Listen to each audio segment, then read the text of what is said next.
¿Usted cree que existan los vampiros? Los vampiros en el sentido estricto de la palabra, los chupasangre, esos seres no muertos que se alimentan de la sangre de las personas vivas. Bueno, probablemente haya oído usted mucho de eso, pero es poco probable que lo crea. Sin embargo, dos ciudadanos británicos desde 1970 sostuvieron una acalorada pelea por un tema que tiene que ver con vampiros. David Farrant y Sean Manchester se volvieron acérrimos enemigos desde 1970. Uno de ellos, quien es llamado obispo de la Iglesia Vetusta Católica, Manchester, quien también se presenta como exorcista, como filósofo, pintor, artista, escritor, etc. Y el otro, que sería David Farrant, quien se presentaba a sí mismo y se seguía presentando hasta su muerte como el presidente de la organización conocida como British Psychic and Occult Society. Entre otras cosas, Manchester, posteriormente de 1970, también se haría llamar presidente de la British Occult Society, es decir, uno decía que era Psychic and Occult y la otra decía simplemente Occult. El pleito entre ambos era un pleito a muerte. Se habían escrito de todo. Ambos tenían en la época de los blogs numerosos blogs en los que sus seguidores se daban a la tarea de contestar las injurias que ponían los seguidores del otro. Cualquier publicación de Internet podía ser motivo de crítica, respuestas, etc. Fue un momento muy duro. Hasta 2019, cuando finalmente David Farrant, fallece de causas naturales y Sean Manchester, por lo menos hasta hace poco, seguía con vida y seguía presentándose como el obispo Sean Manchester de la Iglesia Vetusta Católica, que no tiene nada que ver con la Iglesia Católica Romana. El detalle aquí es que esta historia comienza mucho tiempo atrás. ¿Y por qué le preguntaba yo si usted cree en los vampiros? Bueno, porque esa discusión entre los que creen y los que no creen fue lo que motivó el pleito de estos dos sujetos que duró durante muchos años. Y lo más curioso es que David Farrant, aseguraba que no era un vampiro, y el otro aseguraba que sí era un vampiro. Y eso fue todo el tema. ¿Quiere conocer la historia? Le invito a que me acompañe. Bienvenidas, bienvenidos, comenzamos. Relatos del lado oscuro. Historias que otras mentes prefieren ignorar. Lo primero que hay que conocer es el lugar donde ocurrió todo esto. Londres, Inglaterra, en una zona cercana a Camden, en donde se encuentra un antiguo cementerio. El cementerio de Highgate. Es un lugar impresionante, sin duda alguna. Hay cerca de 170,000 personas sepultadas ahí, lo cual no es tan grande en cuanto a número, pero sí en cuanto al lugar mismo. Es un cementerio que tiene probablemente unas 18, si no es que unas 16 hectáreas. No estoy seguro de la dimensión y las fuentes son muy variables. Hay quienes lo ubican hasta con unas 10 o 12. El hecho es que es grande como para estar dentro de una ciudad tan poblada como Londres. No es tan antiguo tampoco. En realidad, las primeras tumbas datan de 1830. Así que no es tan antiguo. Estamos hablando de un cementerio que no alcanza ni siquiera los 200 años. Pero que tiene una historia increíble. Una historia que lo haría ser más famoso que otros cementerios, más cuidados y quizá más importantes que hay en Londres. Porque en este lugar, en esos años de 1970, corrió el rumor de que habitaba un vampiro. El vampiro de Highgate. Y hay que remontarnos atrás en el tiempo, para entender qué era este lugar y cómo fue. Lo primero es que este sitio fue propiedad de un antiguo lord inglés, Lord Ashurst o Sir Ashurst. Este hombre, quien obtuvo fama como financiero de la corona, presidente del Banco de Inglaterra, alcalde de Londres y otro montón de títulos nobiliarios, logró una fortuna impresionante. Con esa fortuna impresionante cerca de la villa de St. Michael, compró una propiedad espectacular, tierras planas preciosas con una pequeña poza o un laguito, un lugar verdaderamente impresionante. Pero eso no es todo. Construyó ahí una residencia conocida como Ashurst Manor.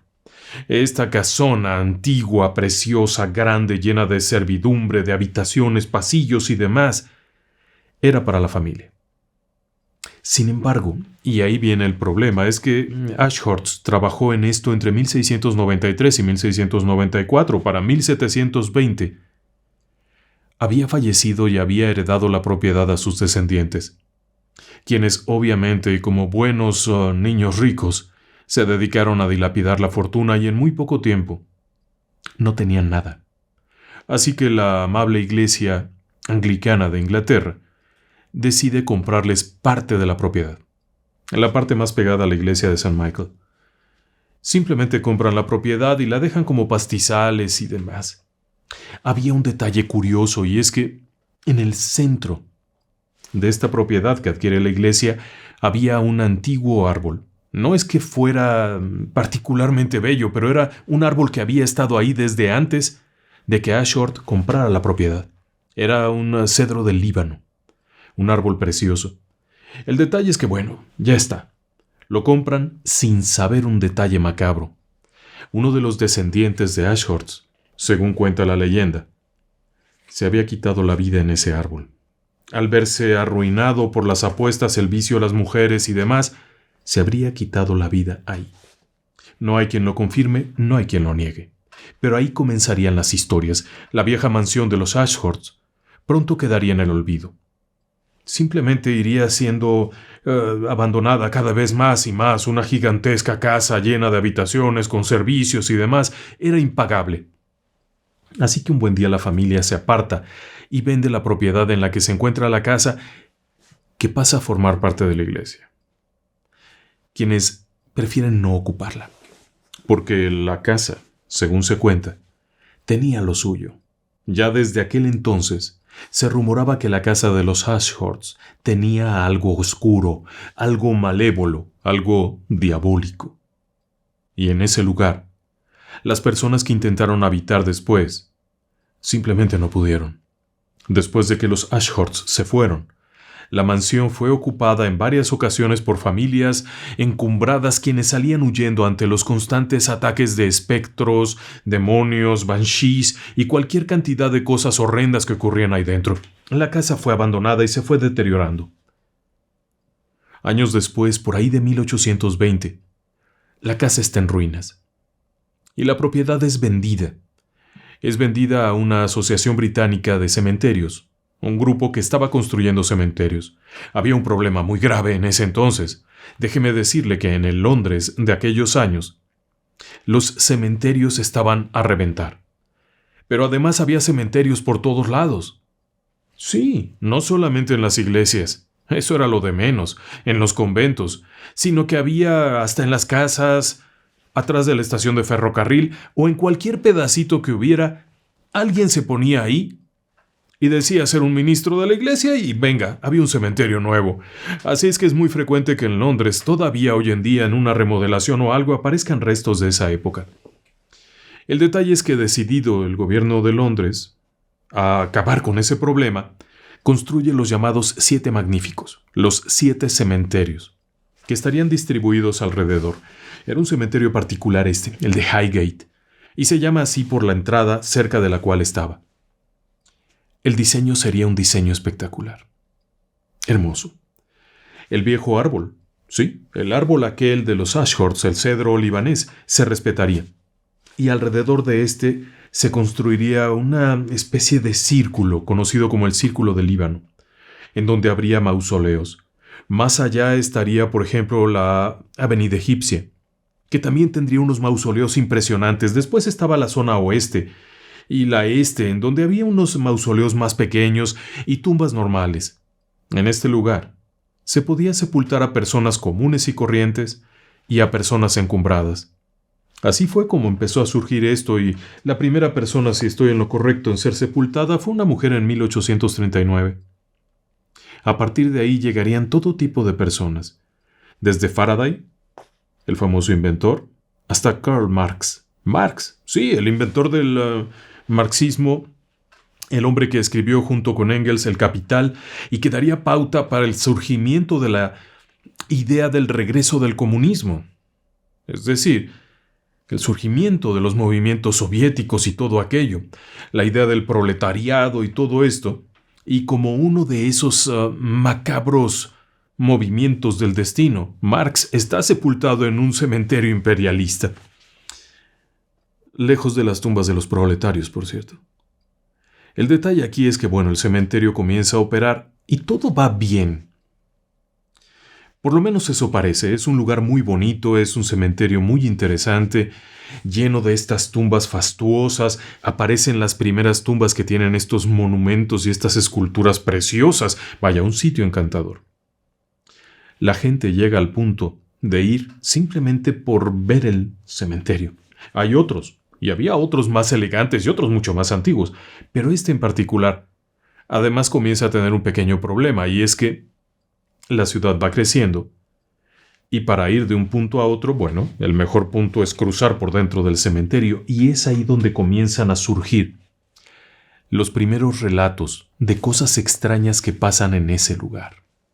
Los pequeños reportes que se dieron alrededor de 1860-1870 se han perdido con el tiempo. Uno de los pocos que queda es en 1890. Un tal Michael Jones, una persona mayor que solía trabajar en una zona de Londres y volver a casa cruzando por el cementerio, vivió una experiencia rara. El relato cuenta que este hombre, al caer la tarde, va volviendo a casa cuando se percata que algo está pasando dentro del cementerio, dentro del Highgate. Mientras sigue caminando, nota que algo se mueve, pero al acercarse un poco y con discreción, logra ver que no se trata de una pareja romántica, sino de una bestia, un monstruo, algo oscuro y extraño que está bebiendo la sangre de una mujer que está tirada en el piso. Sí, hay una mujer tirada en el piso y aquella criatura le está bebiendo borbotones que brotan del cuello. Evidentemente la ha herido y está bebiendo la sangre. Jones, horrorizado por lo que está viendo, intenta huir, pero es descubierto por la bestia. Una criatura extraña, un ser demoníaco que se lanza sobre de él batiendo unas alas con los ojos rojos encendidos, persiguiéndolo mientras aquel hombre, ya un hombre mayor, intenta alejarse lo más rápido que puede escuchando un chillido horrendo. De pronto, todo se detiene porque frente a él aparece un grupo de personas que hacen ruido y tienen linternas. La criatura, al verse en riesgo de ser descubierta, da la vuelta y se aleja, pero el cadáver fue encontrado. Sí había un cuerpo, sí había una mujer que había sido asesinada por una bestia extraña, que había mutilado su cuello y bebido la sangre. No pierda de vista que es 1890. Faltarían 7 años para que Bram Stoker publicara su famosa novela Drácula. Así que no era muy común que la gente pensara en vampiros, por lo menos no en Londres, y no con esas características, un chupasangre. Esto despertó mucho temor, pero tampoco sería lo único. A lo largo de algunas semanas y después meses, nuevamente habría reportes de algo extraño que sobrevolaba cerca del cementerio o dentro del cementerio. No pierda de vista que en ese momento, si bien el cementerio era privado, es decir, la gente compraba su tumba, las puertas no se cerraban al anochecer, porque muchos caminantes preferían cruzar por ahí a ir a dar la vuelta a toda la periferia. Es 1900, principios de 1900. Los relatos que han ido surgiendo al paso del tiempo no son registrados, pero la gente tiene miedo de aquel lugar.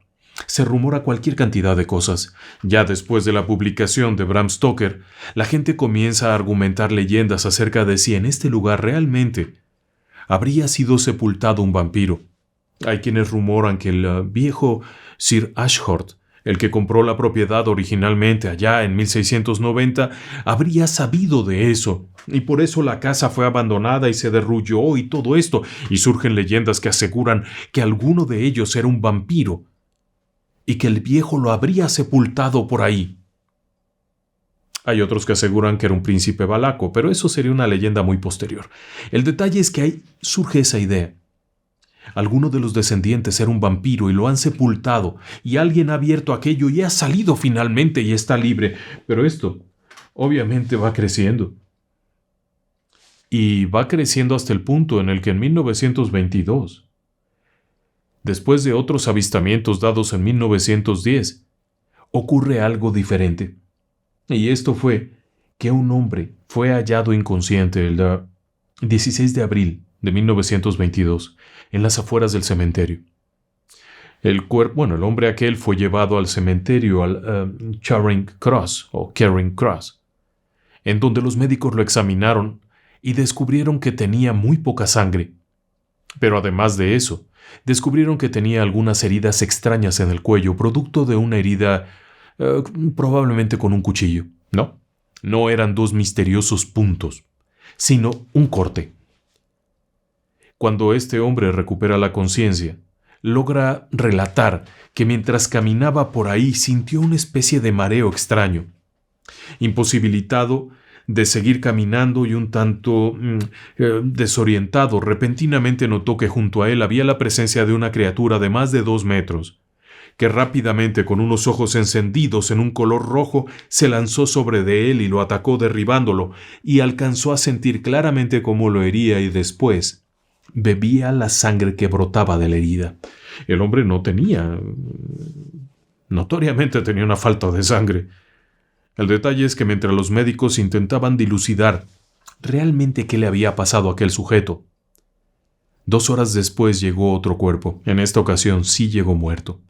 Una mujer había fallecido, misma dinámica, herida al cuello, completamente sin sangre. Había sido desangrada y había sangre en el piso según el reporte de la época, pero aparentemente algo se había bebido la sangre. Puede ser una leyenda, no lo sé. En realidad hay poca información de aquella época, pero el colmo fue que 4 horas después del primer caso llegaría un tercer hombre, quien también estaba semi-inconsciente, y en medio de sus delirios aseguraba que una cosa con alas impresionante se había lanzado sobre su cuello y le había mordido o cortado o lo que fuera. El caso es que alcanzó a oír cómo sorbía la sangre mientras él se iba perdiendo poco a poco. Las autoridades, sorprendidas con estos reportes, comenzaron a patrullar la zona y a preguntar aquí y allá, y fue cuando se dieron cuenta que desde 1910 había habido varios reportes raros. Es decir, unos 12 años antes de estos ataques, en este lugar numerosos animales habían aparecido muertos. Algunos de ellos eran simplemente zorros y animales silvestres que se criaban dentro del cementerio, lleno de vegetación, tranquilo y agradable. Bueno, había bichos ahí. Pero otros eran animales que las personas tenían. A principios del siglo XX y en la zona de St. Michael, en las inmediaciones de Londres, había todavía animales de corral, borregos, puercos y cosas de esas, y lo extraño es que varios de esos animales, según reportes y rumores de la época no confirmados, habrían aparecido con las mismas características. Esto era verdaderamente extraño. Como una forma de respuesta de las autoridades, comenzaron a montarse guardias, vigilancia alrededor del cementerio y en las inmediaciones.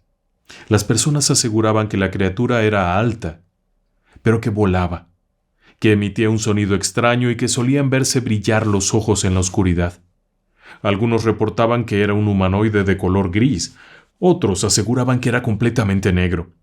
Lo que era constante en todos los relatos es que sin importar en qué parte lo hubieran visto, cuando huía en dirección al cementerio de Highgate.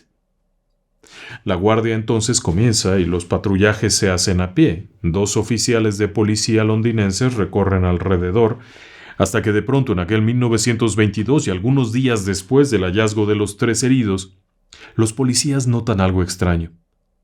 En una posición como agachado, como en una forma extraña, cerca de una esquina, hay una criatura rara. Cuando se acercan, aquello se incorpora y frente a ellos se yergue una criatura enorme, con aquellos ojos rojos.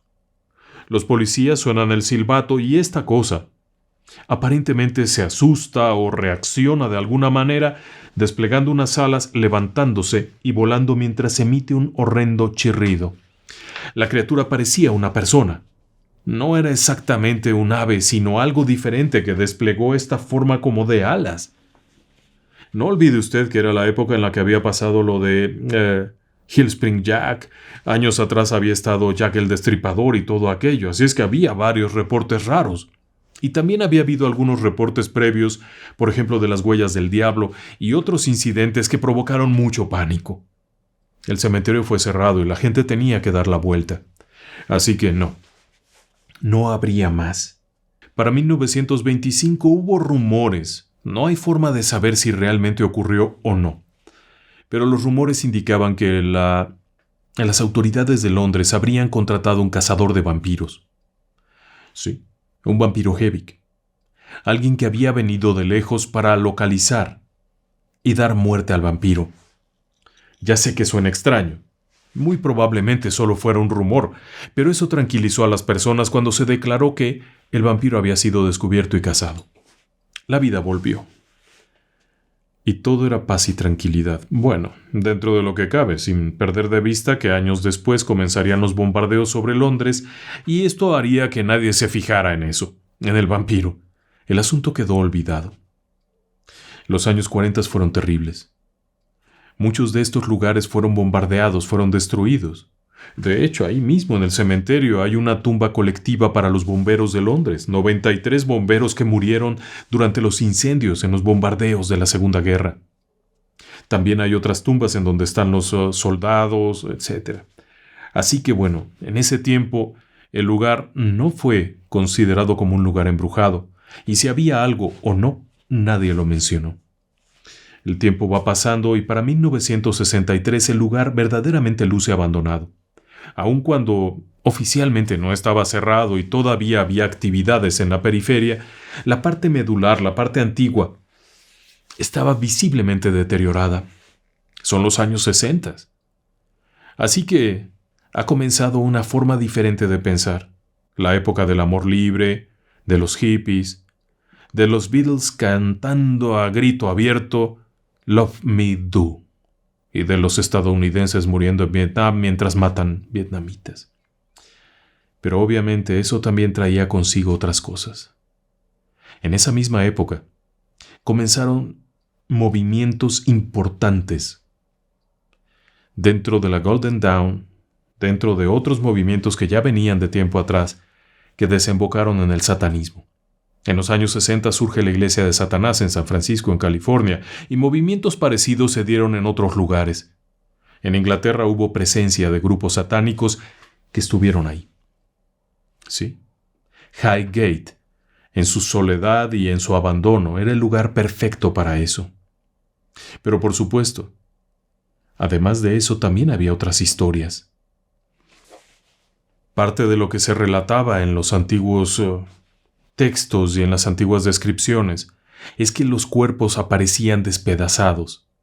Las antiguas criptas, las antiguas bóvedas, eran unas bóvedas muy peculiares. Estaban pensadas para que si alguien fallecía, fuera capaz de llamar pidiendo auxilio y no despertara sepultado.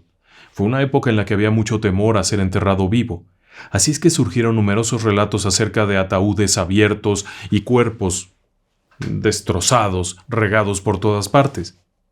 Esto llevó a que estos grupos satánicos entraran al cementerio, abrieran tumbas, realizaran rituales, etcétera, etcétera.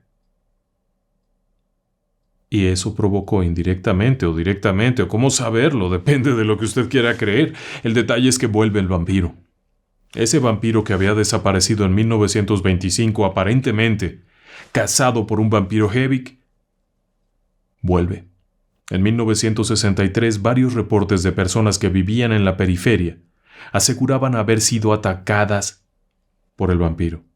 Un caso muy particular fue el de dos jovencitas quienes relataron haber sido perseguidas mientras cruzaban por el cementerio al volver a casa. La criatura de unos 2 metros, difícil saber con precisión, simplemente era una criatura muy grande, se presentaba con las mismas características del monstruo de los años 20 y de las mismas características de 1910. Aparecía de pronto, emitía un sonido extraño y las personas se sentían entre mareadas, desorientadas e incapaces de reaccionar. Las 2 chicas relataron lo mismo. pero pudieron escapar. Aparentemente, la criatura no tenía la misma fuerza. ¿Y cómo la podría tener después de 50 años de estar sepultado y encerrado?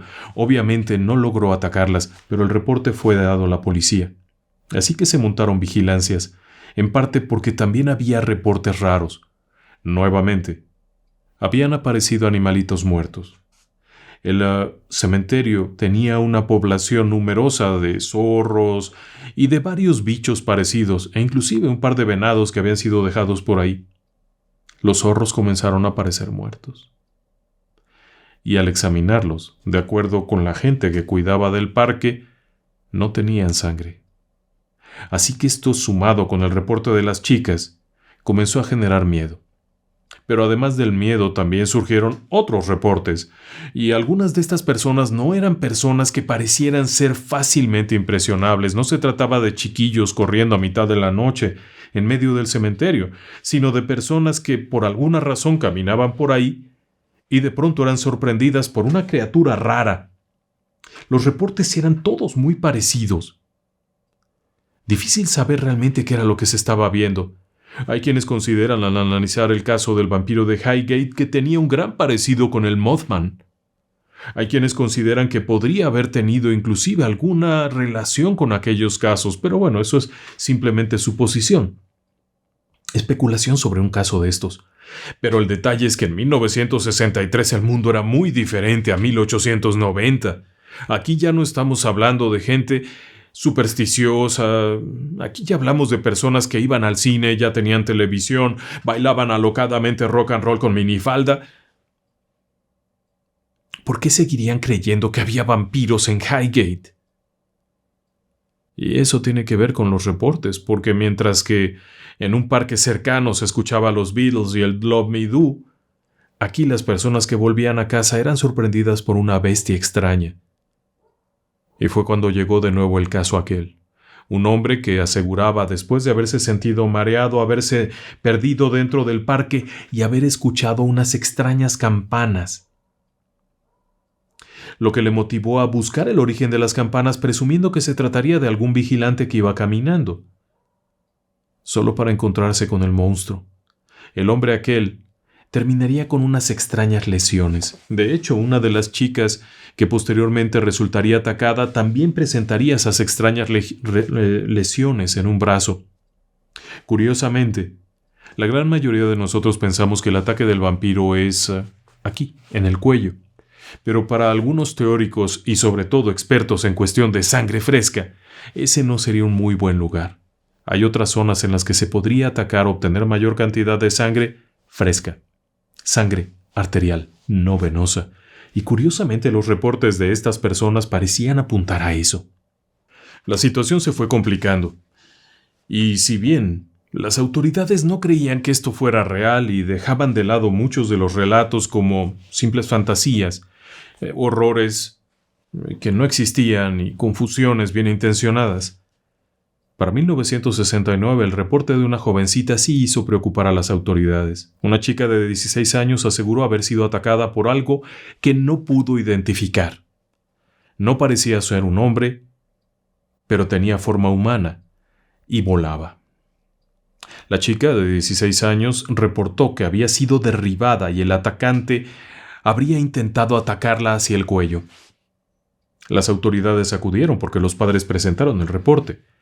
Incrédulos al principio, pudieron constatar que tenía moretones y lesiones muy peculiares. Si bien no tenía una mordedura en el cuello, posteriormente se notarían algunas marcas extrañas. Este reporte motivó a que ciertas personas se interesaran en el tema, particularmente David Farrant. Farrant, quien se había autodenominado presidente de la organización aquella, la Psychic and Occult, la Sociedad de Investigación de lo Psíquico o lo Oculto de Inglaterra, decidiría investigar un poco más y adentrarse en el cementerio de noche. En Navidad de 1969. Y mientras el mundo celebraba, David Farrant se adentró en un cementerio oscuro, parcialmente abandonado, lleno de hierba, porque eso era. En 1969 el Highgate estaba parcialmente abandonado. Una buena zona había caído en desuso, estaba lleno de basura, las ramas habían crecido, la vegetación había derribado tumbas, y ahí había gente que se metía para drogarse, para infinidad de cosas, y también para ritos de corte satánico. Farrant, en su labor como cazador de fantasmas, cazador de fenómenos y también un poco de exorcista, decidió investigar, y ¿sabe qué?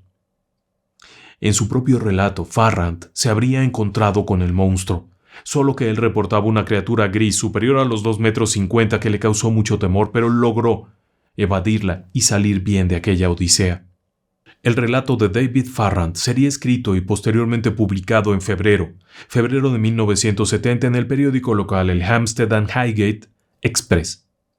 La nota de prensa era una nota describiendo la odisea de David Farrant dentro del cementerio y otra serie de especulaciones acerca del monstruo que habitaba este lugar. Farrant no aseguraba que fuera un vampiro, pero aquello y el encabezado llamaron la atención. Más aún, Farrant había incluido una invitación a que las personas que tuvieran algo que contar en relación al fenómeno que ocurría en el cementerio enviaran cartas y las enviaran a su oficina.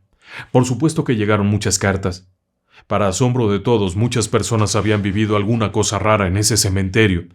Y en general, los reportes iban desde el hombre de la bicicleta, un misterioso ser espectral con una bicicleta, una mujer mayor que desaparecía cuando te le acercabas, el sonido de una campanita que las personas escuchaban. ¿Recuerda usted el incidente de aquel caballero que oyó la campanita? El incidente del hombre que traspasa la barda, etc. Había muchos reportes, pero también había varios que incluían la presencia de aquella criatura. La publicación siguiente, que sería hacia más o menos marzo, en donde se publicaron varias de estas cartas, despertaría mucho furor.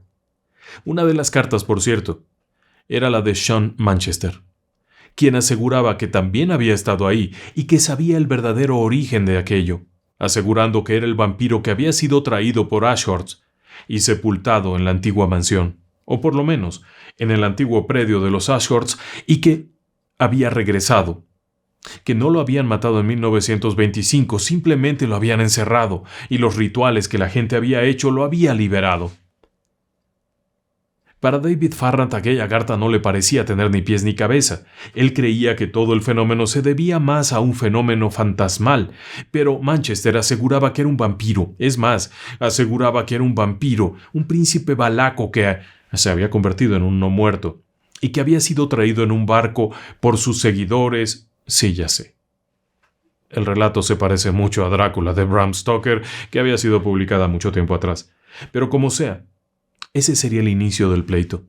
Y el pleito escalaría después de que se organizara una cacería del vampiro. Después de los últimos ataques en 1970, David Farrant convocaría a una búsqueda.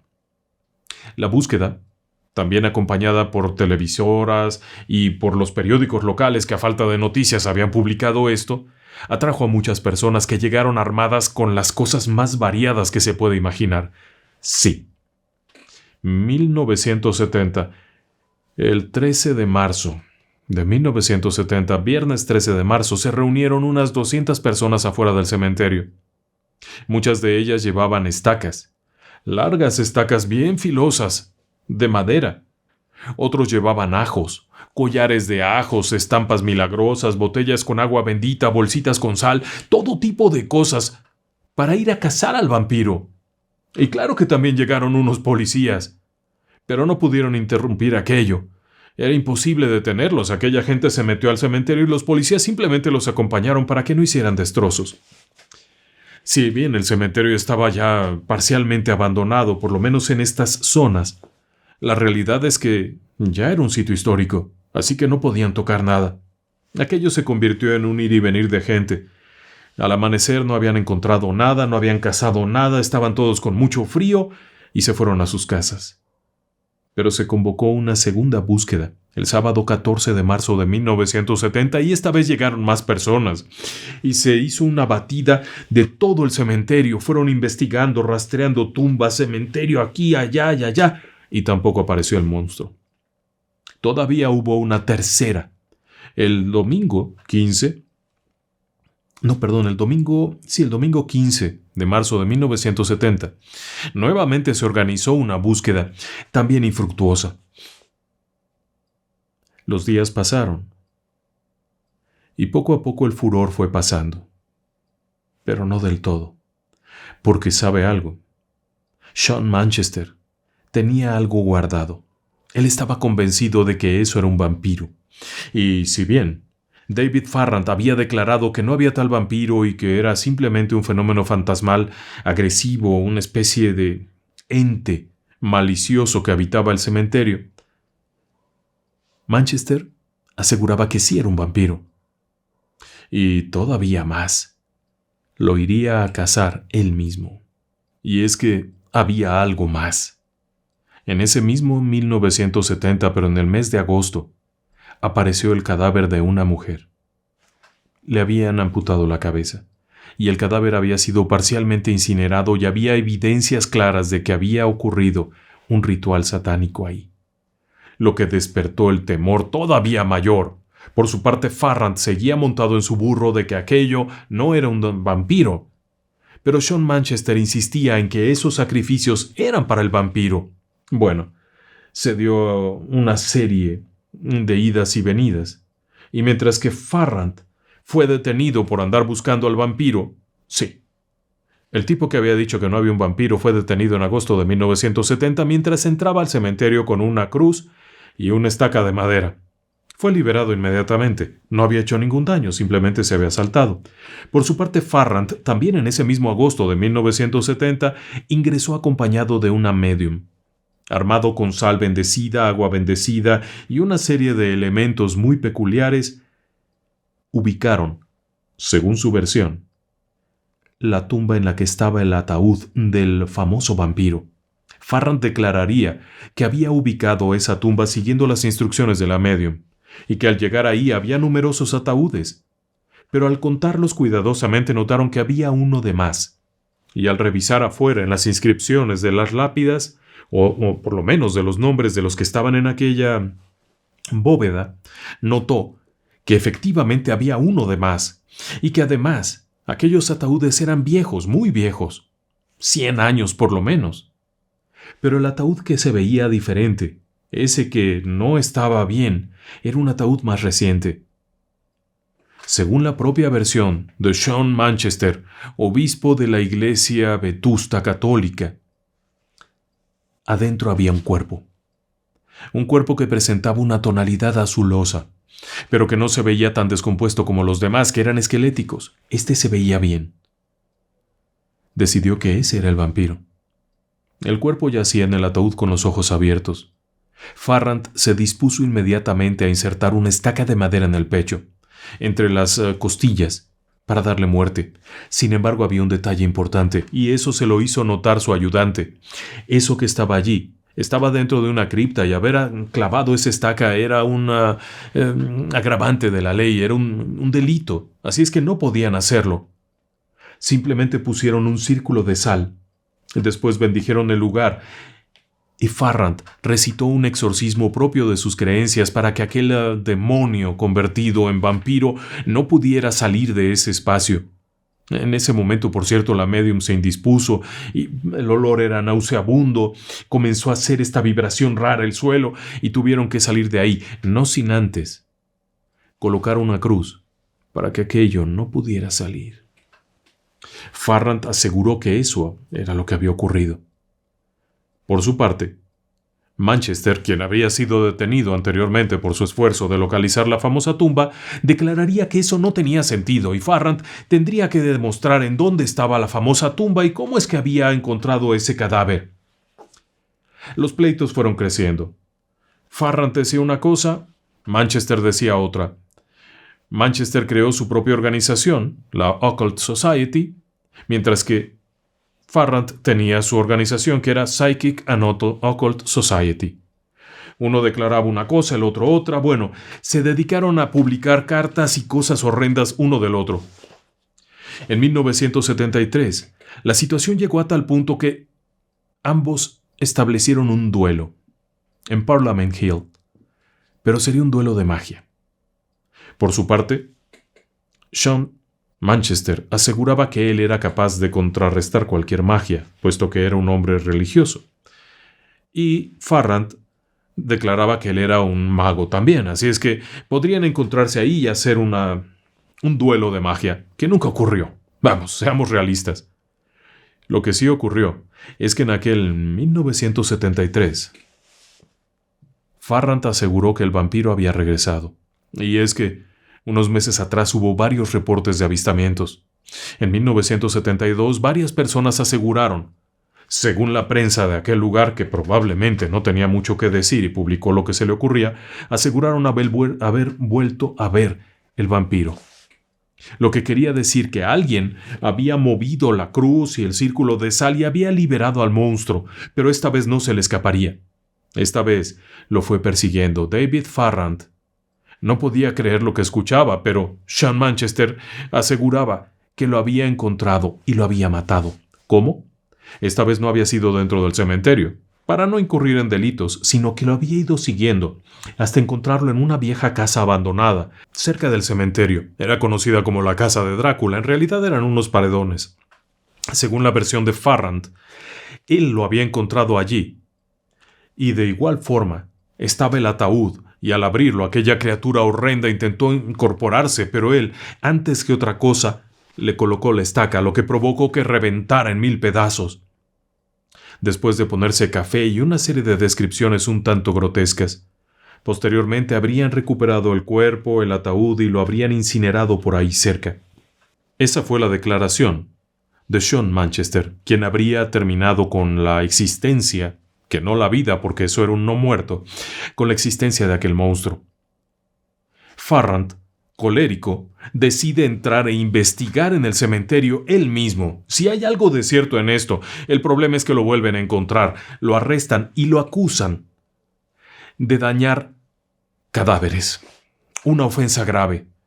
Farrant es enviado a juicio y condenado a 4 años y medio de prisión, de los cuales pasaría 2 años y medio, pero como sea, fueron 2 años y medio en la cárcel por haber sido sorprendido. Él aseguró que no había hecho nada. Pero la gente de la autoridad aseguró que había dañado cadáveres, que había estado molestando tumbas, y eso era un delito grave. Para ese momento, en 1974, el cementerio ya estaba siendo catalogado como un monumento histórico en varias áreas y se veía la necesidad de protegerlo. Había habido demasiados destrozos y querían dar un ejemplo. Sean Manchester estaba que bailaba de gusto, hacía declaraciones y durante los años siguientes siempre se refirió a Farrant como el recluso, como el preso, como el delincuente, etcétera, etcétera. Finalmente salen los dos de esto. Farrant continuaría con su vida, escribiría un libro, el otro escribiría su propio libro. Cada uno escribió su libro acerca del vampiro de Highgate. Todavía se pueden comprar, es un poco difícil conseguirlo y no se encuentra en versión electrónica, pero todavía se puede encontrar. Cuando llega el internet, siguen peleándose. Cada cual abre su página web, cada cual hace blogs, cada cual habla del tema, acusándose mutuamente. Farrant siempre insistió en que no había existido ningún vampiro y que aquello era una entidad, una especie de fantasma. Por su parte, Manchester se dedicó a asegurar que sí era un vampiro y que él era un cazador de vampiros. De hecho, creó la Sociedad de Investigaciones de Vampiros de Highgate. Y ambos siguieron adelante con este pleito, publicando notas y demás. El cementerio fue recuperado, remodelado y convertido en una atracción turística importante en los años 80. Hoy en día se puede visitar, tiene un horario de visita y se puede entrar, siempre y cuando se cumplan ciertas reglas. Pero ¿sabe algo curioso? El cementerio sigue vivo. Usted puede comprar una tumba y ser sepultado ahí. Pero además puede visitarlo como turista. Es una combinación extraña. Algunos monumentos han sido catalogados como monumentos tipo 1, otros como tipo 2, pero el lugar es un lugar muy interesante. No se ha vuelto a saber nada del vampiro. Curiosamente, después de que supuestamente Manchester acabó con el vampiro y lo quemó, no se ha vuelto a tener ningún informe acerca de la aparición del mismo. El pleito fue un asunto curioso. Pero para muchos investigadores de lo paranormal y de los fenómenos extraños siempre nos ha quedado la pregunta. Si bien Farrant y Manchester tenían un pleito casado a muerte que parecía como de broma. Había muchos testimonios de cosas raras que ocurrían ahí dentro. Y si tenemos en cuenta que lugares como Greyfriars está lleno de fantasmas, como la abadía Borley, la rectoría Borley y como muchos otros lugares están llenos de espectros, ¿qué fue lo que pasaba aquí? Y quizá la respuesta estaba más cerca de lo que uno se imagina, porque en 1954 ya había habido otro incidente en Glasgow, en donde numerosas personas reportaron la presencia de un ser de apariencia vampírica. El asunto fue a tal punto dramático que en una noche, cerca de 300 niños, jovencitos, adolescentes, entraron al cementerio local para tratar de cazar al vampiro. En Gorval, en Glasgow, el asunto llevó a que las autoridades intervinieran, porque aquello parecía una locura. Eran jovencitos armados con estacas, piedras, cruces, buscando al vampiro. La descripción, curiosamente, era muy parecida. Una criatura grande que volaba, con ojos encendidos rojos. No se sabe si lo cazaron o no, pero hay quienes especulan que era la misma cosa, simplemente se fue de Glasgow y se metió a Highgate, pero no pierda de vista que en ambos casos, tanto en Glasgow como en Highgate, las historias de este fenómeno se remontaban a muchos años atrás. Así es que había algo ahí. No era simplemente un mito ni una leyenda, quizá no era el vampiro que aseguraba Manchester, pero había algo ahí. De hecho, el incidente de Glasgow llevaría a que en los años 50 se prohibiera la publicación de cómics en Inglaterra, puesto que algunas autoridades consideraron que aquellos chicos enloquecidos que fueron a cazar un supuesto vampiro habrían sido influenciados por los cómics que llegaban desde Estados Unidos. Así es que había una legislación a partir de eso, la ley del vampiro, por increíble que parezca. Muchas gracias por haberme acompañado esta noche. Gracias a todas y todos. Buenas noches y que descansen en paz.